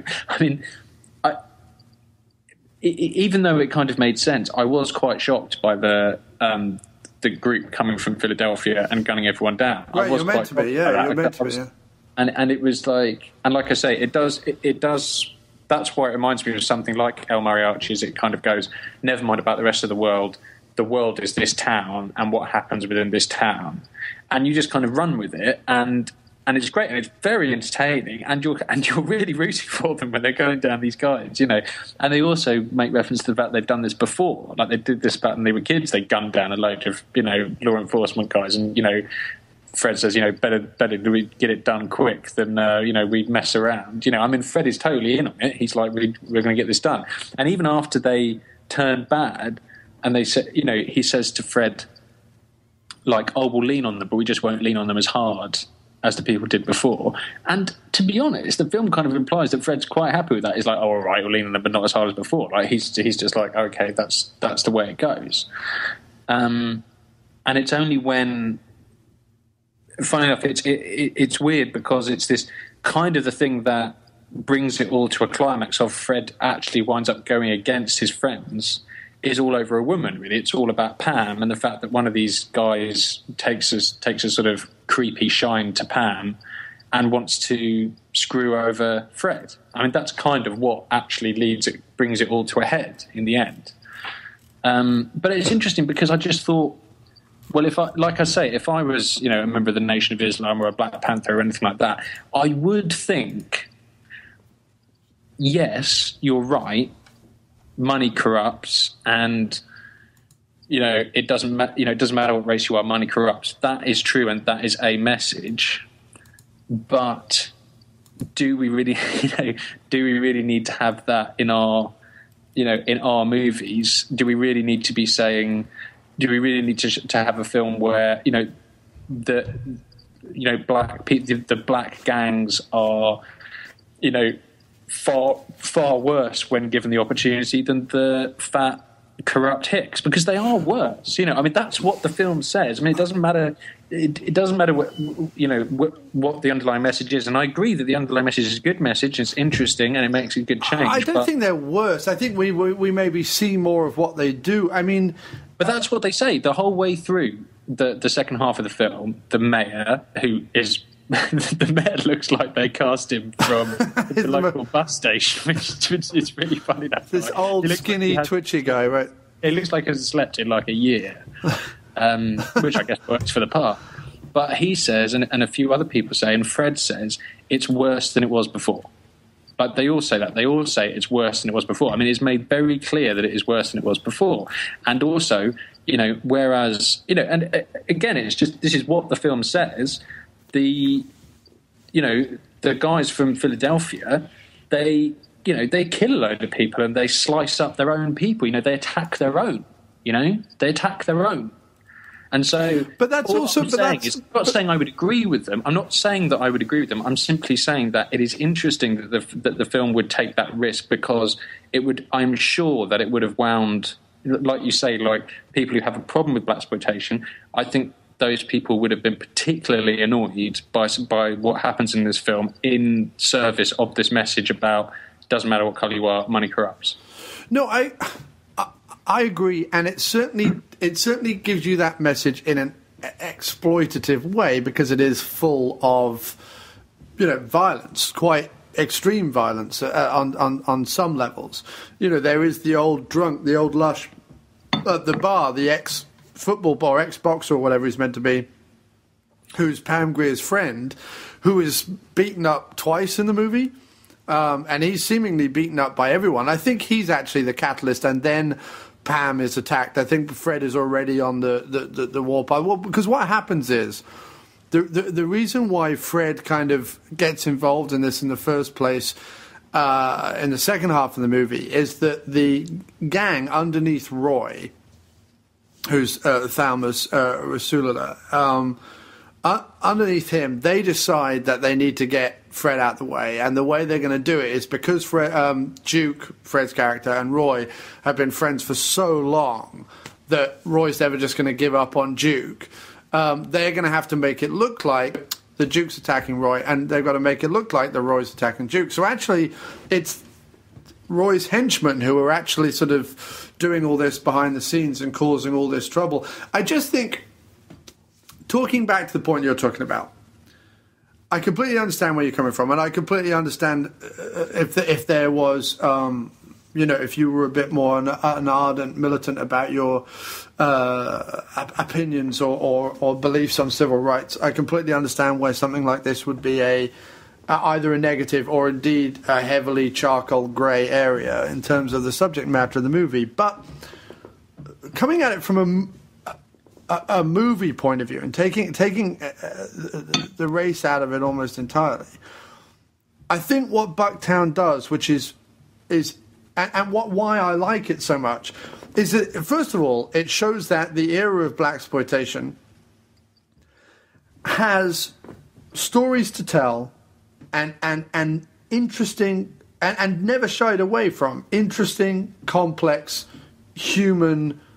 Ultimately just human, forget the race, ultimately like human tales to tell within the crime genre. And this has a lot to do with like hometowns and best friends. I mean, take race out of it. There's a lot of other like elements that are going on there that are just interesting from, you could argue that there's a ton more going on in this than there is going on in Get Carter or even it's closer to something like Friends of Eddie Coyle or something, like in terms of sort of stuff that's going on in the underbelly of the story.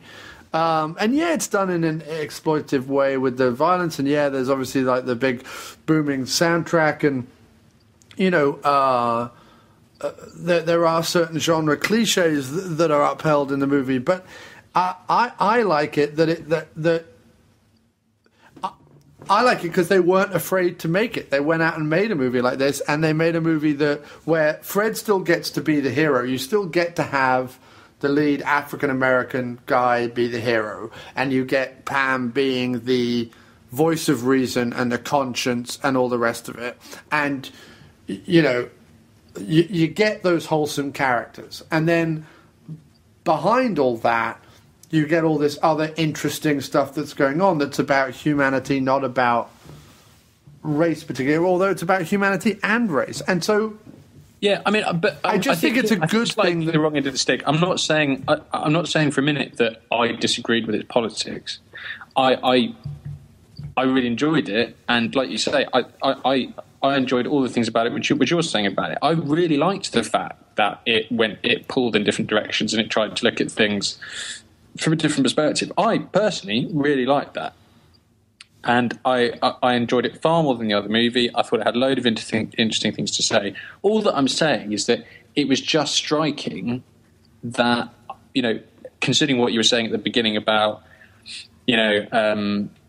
people who are deeply involved with civil rights and people from militant groups and everything have a big problem with the genre.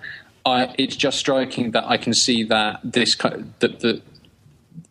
the plot of the film, the plot more than anything else, would wind them up, a lot, because like I say, for whatever else happens, it it does definitely have these things happen in it, which which would, they would wind those people up in a big, big way. But I give more respect for that. That's what I'm saying, is I give it more respect for that. Don't get me wrong. I'm not saying like, No, I know. I wasn't talking particularly to your point. In fact, what I was doing was I was trying to talk around that. I've got that waiting for the penny drop thing. I know that there's a sentence out there that explains exactly what I'm trying to say, and I haven't said it yet. So I was talking around the houses hoping that sentence would come. I wasn't really talking necessarily to your point. Yeah. Two words that... that should sell this movie to anyone are Carl Weathers. Right. Crops up as one of the guys from Philadelphia. Well, I was going to say that this is love Carl Weathers, and the leader of that gang as well, who I've never seen in anything else before, who you were just mentioning before. He is brilliant as well. I mean, they're really charismatic blokes, Yeah. Well, Thalmus is like a lot of them, like Paul Winfield as well from original Gangsters, have both ended up in Star Trek, and have done roles on Star Trek. In fact, I'm not sure that Fred didn't have an episode of Star Trek that he was in. Yeah, he was. He played Anchor in the episode The Cloud Miners from the original TV series. Yeah, that was before he did MASH. It's a great group of people, and the guy who plays the guy who sort of is all sleazy about Pam. It has they've all got one of the amazing. They've got brilliant, energy to them. Yeah. All of those guys, and even though, again, I think the direction is. Do you know what? Maybe even not the direction. More like both of these films. Maybe I'm hitting the wrong spot there. More like the editing, really. Can be quite jarring sometimes and detract from performances. But even with all that going on, they're a bloody good crew of people. I mean, just really like them, and they all turn up and they all pile off this train at the beginning. It has such a sort of like I say, like an El Mariachi kind of a feeling of like, oh yeah, here we go, come on then, let's go, kind of a thing. And they're like infinitely more interesting, charismatic people than the sort of cannon fodder that you get in El Mariachi. Right. Which obviously comes a long time after this. No, I'm looking here. Thalmus was in an episode of Star Trek: The Next Generation as Captain Donald Varley in the episode Contagion. In '89. He also cropped up with Pam again in the Steven Seagal classic Above the Law, which they were both in. Pam plays Steven Seagal's partner in that. But had a fairly prolific career through the 70s and 80s. Not so much later on. Of course, he passed away in 1991. So while he was on the series Dragnet, I didn't know they redid Dragnet in the 80s. But he was in the one series of that. He shows up again in Friday Foster with Pam. And before this, he's in a bunch of TV series. Willie Dynamite, Blackula he's in, and a couple of others. But no, what I was going to say was about the groups that were against certain elements in blaxploitation. I've never heard Bucktown sort of mentioned. It tends to be the pimp drug movie, Superfly, The Mac, movies like that tend to kind of get their back up. I honestly don't know enough about how Bucktown came out, whether it came out and everyone was just like, oh, another one of these movies or what. I think it's certainly one of those films that, with hindsight, is a lot more interesting and a lot more involved than possibly at the time people watched. I'm sure at the time people just watched it and was like, another black action movie. It even has a sort of odd bit at the end where like Fred gets into a tank for no reason other than they had access to a tank. Right. It's the end of the movie, so and it kind of wastes it. Because also it's completely out of the nature of the movie, because the big key aspect to the climax of the movie is this absolute drag-out, knockdown fight that these two best friends have that take place throughout the inside of the courthouse and then out into the car park. And that's far more like the soul of the movie, because it's all about these friends who have had each other's back for so long until they came to Bucktown and it all went wrong. And it's the fact that they sort of crowbar in this tank scene sort of ruins it almost, because it's more emotional that the only two people that are left standing at the end are him and Thalmus, and they have this, like I say, drag out, fist fight that leaves them both absolutely bloodied and destroyed. And considering I hadn't heard Bucktown mentioned much before me seeing a screening of it at the Pam Grier retrospective last year, which is the first time I ever sort of really heard about it or saw it. For one that I think is as strong as any of the earlier ones in terms of filmmaking, in terms of character, in terms of acting, in terms of plot and point, the fact that it isn't more well known or it isn't more mentioned is odd. I can only assume that by 75, 76, people had kind of felt it was either passé or. It's also that, isn't it? I mean, I think what happens quite a lot is that, there is that slightly random aspect to movies where some movies, for some reason, catch the eye of sort of, the moral panic crowd. And other movies just slip under the radar and don't catch the eye so much. And it is, and I'm sure that any reasonable thinking Black Panther or whoever it might be would think, well, actually, for all of the stuff that happens in it, it is certainly a thoughtful film. Whatever you say about it, it is a thoughtful film, and the script, and someone has written a script where they've tried to say something. They've actually tried. Like Sheba Baby doesn't try to say anything. No. Sheba Baby just like some stuff happens. Right. This actually goes. If it's about anything, it's about how money and power can turn friends against each other. That's what it's about. And this has, you talk about the direction, I know what you're saying to some extent, but this has far more artistry in terms of creating an atmosphere and creating a seedy, shitty town than Sheba Baby does. Yeah, that's what I'm saying. I don't think it's fair, even for Sheba Baby, well, probably for Sheba Baby a bit more, but for both movies, I think it's far more. Funny enough, it's far more about the editing and the way what shot is put together that I find jarring than the shooting itself. Because when Bucktown started, I did actually sort of breathe a sigh of relief and go, "Oh, actually, the film stock looks really good, and it's well shot, and there's actually some interesting shots in it, and blah blah blah." And this guy seems to know a bit more what he's doing. It seems like it's the way they're put together is a bit jarring sometimes, and because occasionally there are these scenes sort of stuck in there where you go like, I don't know why you bothered with that. Like there's a character in it with a checked hat who works with the fat corrupt white guys, and there's this whole scene where they bother with this scene where he goes to a whorehouse and to collect money and sort of has it away with the sort of madam there. And you just sort of go, I don't know why we needed to see that. I don't know why that needed to be in there. Any good editor would have gone snip, snip, and just tossed it away because you just plumb didn't need it. All that. I don't know exactly what scene you're talking about, but were there breasts in it? No, I don't think there were. Oh. No. Oh, then I don't know. No, I don't know who you're talking about there. Which is odd. I did rewatch these movies for this. Out of the two movies, I would definitely suggest this more.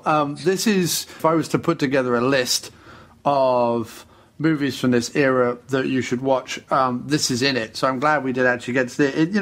It has a lot of parallels with Sheba in terms of same year. It's about someone returning to their hometown. But like you say, there's infinitely more depth and interesting things that are going on here. And it's really entertaining. It's really entertaining. Really entertaining. Oh, no, I don't want people to think that it's a sort of slow, ponderous, thoughtful piece about corruption. It's not at all. It's a wham-bam, bar brawl, whorehouse, shoot-em-up type movie. And it's just it just happens to have stuff. this... Right. It just does this stuff where you go, it just takes these turns that you just really don't expect, and you go like, oh right, fair play. You've done something I didn't see coming there. And I think that there's a very interesting thing. I've been watching a documentary about this while we've been doing the series, and there was a very interesting point made when the plug was pulled on these films, mainly because Hollywood had sort of made some money at this point, and I forget what came out. They did say it in a documentary, but a movie came out that didn't have a predominantly black cast, and they realized that there was a predominantly black audience for this movie, even though the cast wasn't predominantly black, and that kind of turned the tide, and they were like, oh, well, if they're going to see our movies, then why would we bother, kind of thing. There's a lot of more complex reasons as to why it kind of faded out as well. But someone pointed out, I think it's Gloria Hendry, and you'll know her. She's the first African-American Bond girl from Live and Let Die, but she was also in a string of these movies as well. I think she says, through all the criticisms and through all the positives on either side of this sort of rocky, exploitative, action-filled, sex-filled start to this cultural genre, had we been given more time as a culture to continue making our movies, and had we been given, Fred said he doesn't understand it. They were being made for like $500,000 to $1 million and pulling in anywhere between 10 and 30 mil, even at their supposed end at the end of the 70s. Something like Bucktown would have made a decent whack for the studio. He was confused. He made Three the Hard Way, which made like 15 mil for the studio, and he couldn't get the sequel funded. He had to go elsewhere in order to fund the sequel, and he had to make the sequel himself. Like, he couldn't. At a certain point, it just bottomed out, and they none of them could get jobs. Fred went ahead and sort of created his own studio and his own movies. But the point, which I think is interesting, and I think that there are a couple of movies. This movie, and there's a racing car biopic about the first African American race car driver with Richard Pryor and Pam Grier that comes out in 1977 called Grease Lightning, and it's in. It shows that had there been more money for this industry, for this burgeoning culture, for this explosion of African American movie making, they would have pulled themselves away from just telling these little crime dramas and moved into other things. I mean, it's not an ideal comparison, but if you look at someone like. You look at the film brats of the 70s, especially Coppola and Scorsese, these are people, Italian-American immigrants, who are making movies about their forefathers who came to the country and about gangsters and about mobs and about the old, and all this other stuff that, about the streets. And slowly and surely, Coppola and Scorsese say, okay, well, we've told those stories. Now we're going to go off and tell other stories. We're going to do comedies. We're going to do dramas. We're going to do whatever it is. And yes, okay, he returns to gangsters with Goodfellas and Casino and stuff. But ultimately, he then goes on to become a far more well-rounded, interesting, expansive director who can turn his hand to all sorts of different genres. And there's no reason why, the African-American culture couldn't have done the same thing. And you get shades of it with, Denzel Washington's career or Will Smith's career. And, there are a couple of key figures who emerge at the end of the 80s and the 90s to kind of start again. You get, obviously, the wave of Spike Lee kind of sort of ghetto and poverty-infused movies. You get, the Friday series, which is sort of the Cheech and Chong, pot-smoking kind of African-American comedies of the 90s. But then you get a couple of people like Freeman and these other actors who go off and do lots of different genres, and ultimately their race doesn't become important. It's not like Denzel Washington plays a black guy every time. He plays, businessman or pilots, or it's not like he's playing some pimp every time or some whatever. So it could have evolved, and it has to some extent evolved, but it would have been a lot more interesting had it evolved naturally out of the 80s, rather than this situation where it kind of stops dead.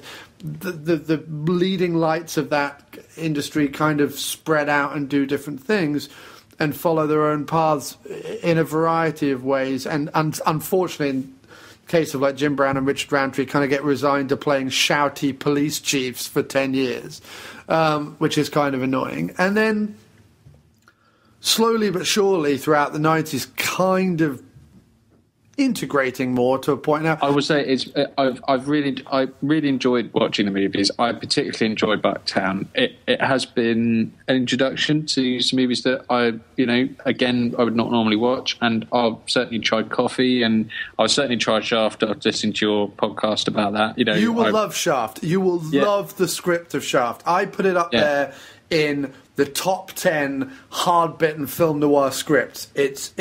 It's a line a minute. It's awesome. Excellent.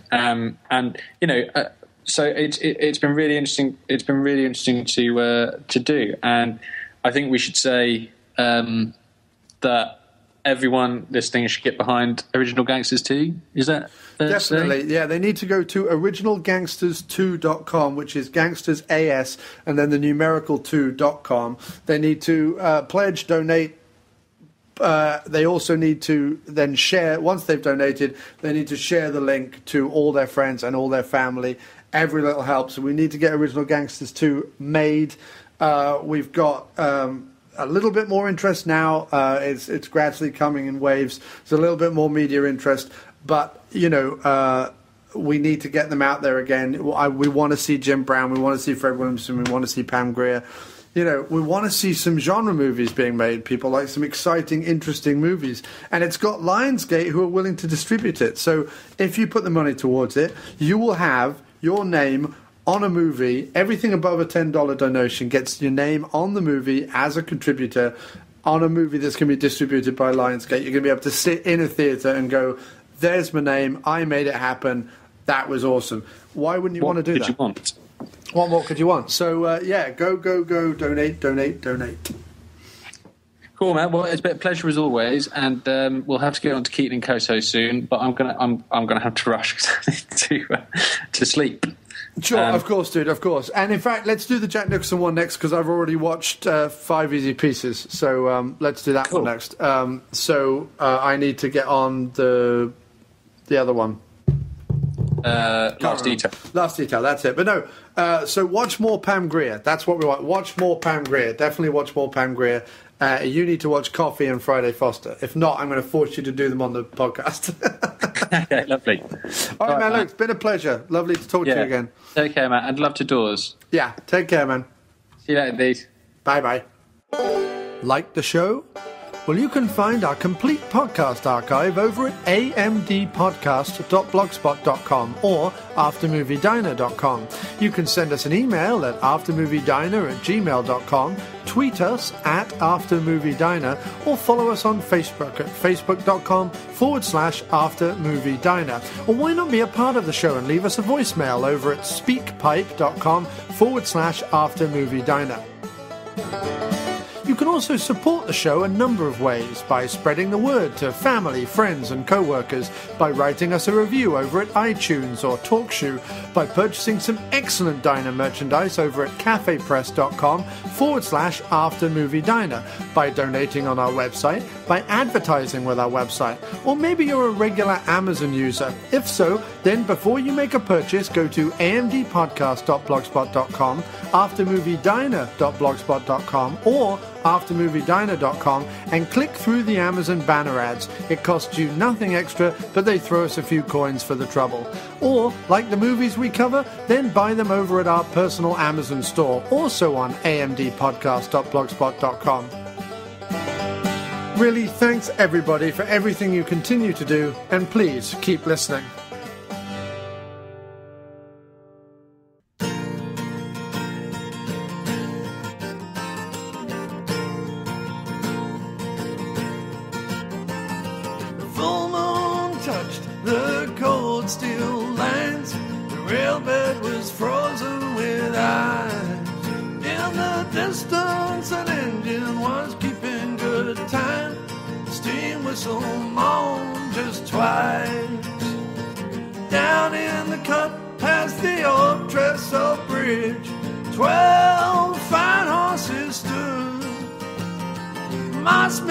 Shivered in the cold on the ridge, not far from the Glendale wood.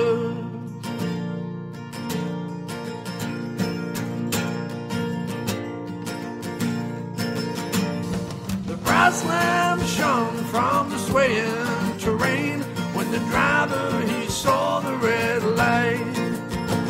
Her iron brakes fight like silver rain, and the metals will scream through the night.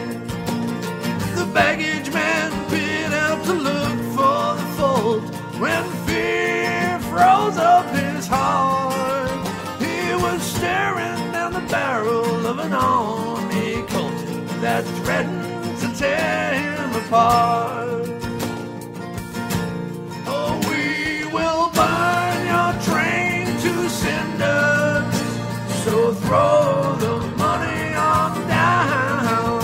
Open up your damned express car and jump down to the ground. But we won't touch that old woman. She's southern and they claim they ain't offered no reward for Frank and Jesse James. For Frank and Jesse James.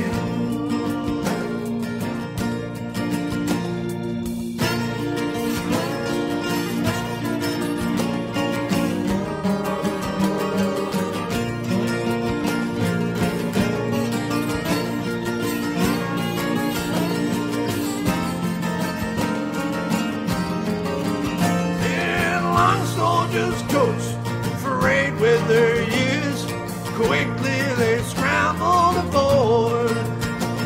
The men they was a-sweating and the women shed tears, and a preacher he prayed to the Lord. When they opened the safe there was nothing for them, so they strolled down through the train. What a miserable sight, these desperate men were robbing old folks for their gold watch chain. We will burn your train to cinders, so throw the money on down. Open up your damned express car and jump down to the ground. But we won't touch that old woman. She is southern and they claim that they offered no reward for Frank and Jesse James. Here for Frank and Jesse James.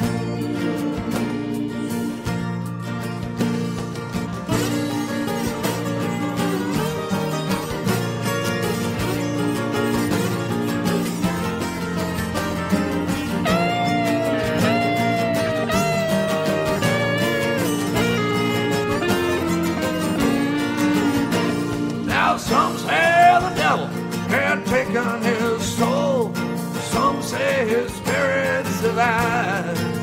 But we know he was nothing but a Missouri farm boy, just fighting to stay alive. And high above that railroad bed, on a ridge where the pines grow tall, if you listen to the wind, there's a ghost of a chance that you can still hear old Jesse call. Why, we'll burn your train to cinders, so throw the money on down. Open up your damned express car and jump down to the ground. But we won't touch that old woman. She is southern and they claim, well, they offer no reward for Frank and Jesse James. For Frank and Jesse James. No reward for Frank and Jesse James, no. Yeah.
car and jump down to the ground.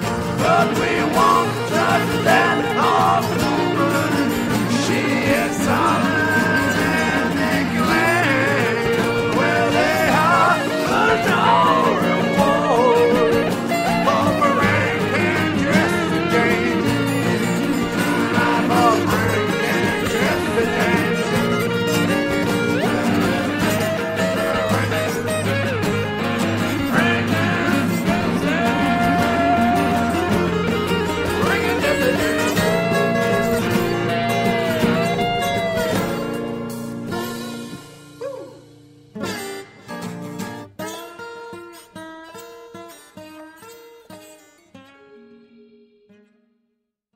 There are men, and then there are second unit podcast men.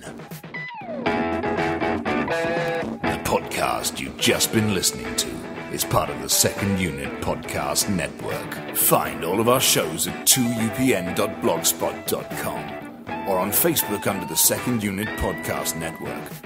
Our fantastic list of shows include Drunk on VHS, We Came from the Basement, No Budget Nightmares, The After Movie Diner, Dr. Action and the Kick-Ass Kid, and Bloodbaths and Boomsticks. Take one podcast into the shower. Don't be a blithering idiot, Alan. We can give you the multiple podcast cleansing system all in one place that your hair deserves. Our programming is available across all platforms from iTunes to Podomatic, TalkShoe to Stitcher, so you have absolutely no excuse. Listen today, and a free naked person of your choice will be shipped from Thailand to your door in a matter of weeks. The Second Unit Podcast Network, bringing you the action and leaving the boring stuff to the other guys. Bloody hell. Who does a girl have to blow around here to get a decent beverage?